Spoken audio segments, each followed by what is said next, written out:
আজকে এখনই ফিরলাম।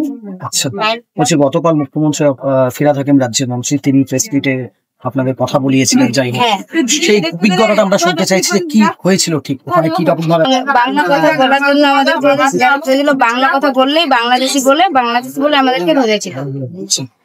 আমার কাছ থেকে ওরা কেড়ে নিচ্ছিল, আমি দেওয়ার জন্য প্রস্তুত ছিলাম না। ওকে ছিঁড়াছিড়ি করতে যে ও পড়ে গেছিল, মাথাটাতে লেগেছিল, কানটাও ছিঁড়ে রক্ত বের হয়েছে। দিল্লি পুলিশের যে সত্যি দেখাচ্ছে না তো, যেখানে আমাকে নিয়ে যাওয়া হয়েছে, যেখানে টাকা নেওয়া হয়েছে, যেখানে মারধর করা হয়েছে, ওই জায়গাটা ওরা নিয়ে আসছে না কামড়াতে। কোন জায়গায় দিদি নিয়ে যাওয়া? মঙ্গলম হসপিটালের কাছে একটা নিযুক্ত জায়গা আছে পার্কের মতো, ওইখানে নিয়ে যাওয়া হয়েছিল। ওই জায়গাটা ওরা দেখাচ্ছে না। আচ্ছা, কি করা হয়েছিল ওখানে নিয়ে গিয়ে? ওখানে যাই আমাদেরকে মারাধরা করা হয়েছিল, পয়সা চেয়েছিল। আমার স্বামীকে বারবার ডাকছিল, আমি ডাকিনি, তার জন্য আমাকে মেরেছিল। কত টাকা নেওয়া হয়েছিল? 25,000 টাকা নিয়েছিল। কজন ছিল তারা? ওরা 4 জন ছিল, 2 জন মহিলা 2 জন পুরুষ। নিজেদেরকে পুলিশ পরিচয় দিচ্ছিল? ওরা বলছিল আমরা পুলিশের লোক। কোন ড্রেসে ছিল? সিভিল ড্রেসে ছিল ওরা। আচ্ছা, দিল্লি পুলিশ যে অভিযোগ করেছে বাপ্পি খানের সাথে আপনারা যোগাযোগ না, করেছিলেন, ওটা আমরা বলিনি। আমরা ওগুলো কোনো কথা বলিনি। আমাদের মোবাইল বাপ্পি খানের নাম কি করে পেল? আমাদের মোবাইলে নাম্বার আছে, নাম সেভ করা আছে যে আমাদের গ্রামের মেম্বার বাপ্পি। উনি লিখেছেন আপনি তাহলে মেম্বার হিসেবে ফোন করে কথা বলেছিলেন, তাই তো? উনি কাকা নামে সেভ করে রেখেছে, ওই জন্য ওরা আরো শক করছে। আর ওরা নিজে নিজে এইভাবে করছে, মোবাইল গুলো নিয়ে নিয়েছে, সাজিয়ে বুঝিয়ে আপনাকে ফাঁসানো হচ্ছে, তাই তো? তারপর দিদি আপনাকে যখন থানার অভিজ্ঞতা, থানাতে নিয়ে যায় আমাদেরকে 3 জনকে 3 জায়গায় করে দিয়েছিল। কারোর সাথে কাউকে দেখা করতে দিচ্ছিল না। আমরা অনেকটা ভয় পেয়ে গেছিলাম, যেহেতু অনেকটা ওরা অত্যাচার করছিল। কারোর সাথে কাউকে দেখা করতে দিচ্ছিল। অনেকগুলো কোথায় কোথায় সাইন করেছে হিসাব নাই। আর ওরা বলছিল না কিসে সাইন করেছে। জোরপূর্বক সই করানো হয়েছে। সই না করলে কেন, কি বলেছিল? সই না করলে জেলে ভরে দিবে আমাদেরকে ওরা। আমার স্বামীর সাথে দেখা করতে দিবে না, শাশুড়ির সাথে দেখা করতে দিবে না। কাগজগুলো কি ভাষায় লেখা ছিল দিদি? হিন্দি ভাষায়, ইংলিশ ভাষায় এরকম লেখা ছিল। আপনারা সেটা বুঝতে পারেননি যে কি লেখা? খাওয়া দাওয়া কি দিচ্ছিল ঠিকঠাক? খাওয়া দাওয়া তো দিচ্ছিল, কিন্তু ওখানে কি খাওয়া যায়? একজনকে অন্য জায়গায়, একজনকে অন্য জায়গায়, ওখানে খুবই ভয় লাগছিল। মুখ্যমন্ত্রী মমতা বন্দ্যোপাধ্যায় যখন আপনার ছেলেকে মারা হয়েছে দাঁড়ালো, তখন মুখ্যমন্ত্রী পাশে দাঁড়িয়েছিল, তিনি নেক্সট স্যান্ডেলে পোস্ট করেছিলেন। তারপরের দিনে কি আবার আমাদেরকে থানায় ধরে নিয়ে গেছিল। আচ্ছা, কি বলছিল আপনাদেরকে? আমাদেরকে বললো চলো থানায়, খালি একটু পুছতাছ করবো আর এখনই ছেড়ে দিয়ে যাবো। মুখ্যমন্ত্রী পোস্ট করেছিল, আমি দেখিনি। বলছি মুখ্যমন্ত্রী যখন পোস্ট করেছিল থানায় যে তো আমাদেরকে আটকে দিল, আর তো ছাড়লোই না, 24 ঘন্টা রাখলো থানায় নিয়ে গিয়ে। পুলিশ কি বলছিল তখন? পুলিশ বলছিল তখন বাংলাদেশি, তোমরা বাংলাদেশি। আমরা বলছি আমরা বাংলাদেশি কিভাবে? আমরা তো মালদা ডিস্ট্রিক্টের লোক, আমরা থোড়ি বাংলাদেশি। মমতা বন্দ্যোপাধ্যায় পোস্ট করেছিল, সেই কারণেই কি আবার? হ্যাঁ, সেই কারণেই বলছে ও তো 150 টাকা দামের শাড়ি পরে, 100 টাকা দামের চপ্পল পরে, তো ও কিভাবে তোমাদেরকে বাঁচাবে? আমরা দেশের লোক বলছে। দিল্লি পুলিশ? হ্যাঁ, দিল্লির পুলিশ। হ্যাঁ, ওকে না, ওর নাম ধরে বলছে একদম ওরা। তো এখন তো ফিরে আসলেন, ওনারা অনেক ব্যবস্থা করছে, আমাদের জন্য অনেক চেষ্টা করছে। ওনারাই আমাদেরকে ফিরিয়ে নিয়ে আসলেন।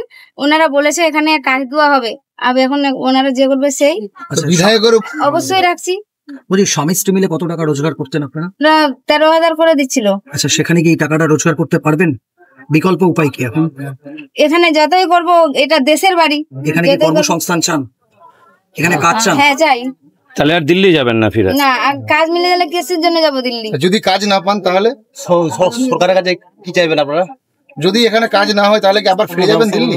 সরকার আপনার ব্যবস্থা করবে, নিজে ওনা বলেছে যখন ব্যবস্থা করবে। পাশে আছে সরকার। হ্যাঁ।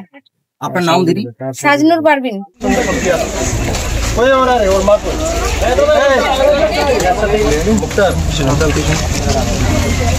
দিল্লিতে আমাদের এই মখদুমপুর অঞ্চলে মহিলা এবং বাচ্চার উপরে যে অমানবিক অত্যাচার সেখানকার পুলিশ করেছিল, সেখানকার প্রধানমন্ত্রীর নির্দেশ মতো আমাদের রাজ্যের মানবিক মুখ্যমন্ত্রী সেটা জানতে পেরে আমাদের বাংলার প্রশাসনকে কাজে লাগিয়ে তার বিরুদ্ধে প্রতিবাদ করে যে অত্যাচার করছিল দিল্লি পুলিশ, তাদের হাত থেকে রক্ষা করিয়ে আজকে তার নিজ বাসভবনে ফিরিয়ে আনলেন। এর জন্য সম্পূর্ণ যদি কারো কৃতিত্ব থাকে, তিনি হচ্ছেন বাংলার মানবিক মুখ্যমন্ত্রী মমতা বন্দ্যোপাধ্যায়। ওনারা সত্যটাই বা কবে বললেন? ওনারা তো সত্য কথা কোনোদিন বলেছেন বলে আমার মনে হয় না সব।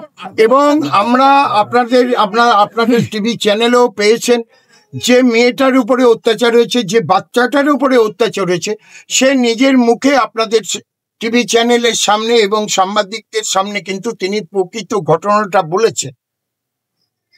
আজকে আমরা এই ঘটনার নিন্দনীয় ঘটনা, এর জানি না আমার কাছে এর বিরুদ্ধে কোনো ভাষা দিয়ে যে প্রতিবাদ করব সেটা আমাদের জানা নেই।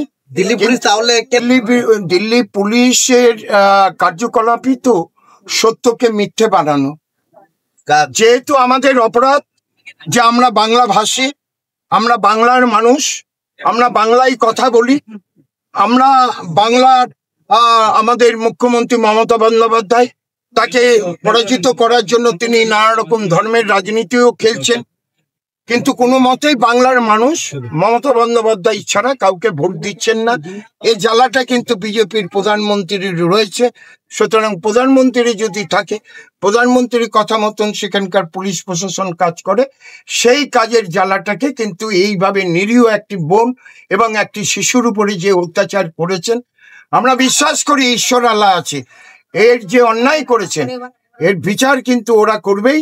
এবং আগামী দিন বাংলার সব ধর্মের মানুষ আমরা কোনো রাস্তায় নেমে কোনো অহিংসা আন্দোলন করব না।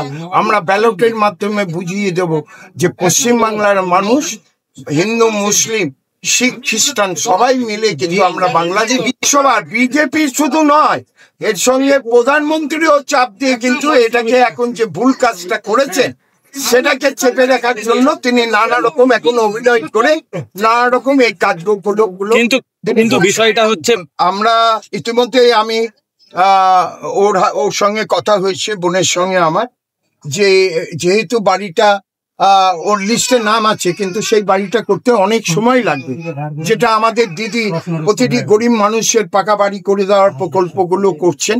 ইতিমধ্যে আমি ওর ব্যাংকের অ্যাকাউন্টটা নিয়েছি, আগামীকালই ওর নামে আমি 1.5 লক্ষ টাকার একটা চেক, যে আমি বিধায়ক হিসাবে যে সম্মান ভাতা পাই সেই অ্যাকাউন্ট থেকে আমি 1.5 লক্ষ টাকার চেক কালকে দেব।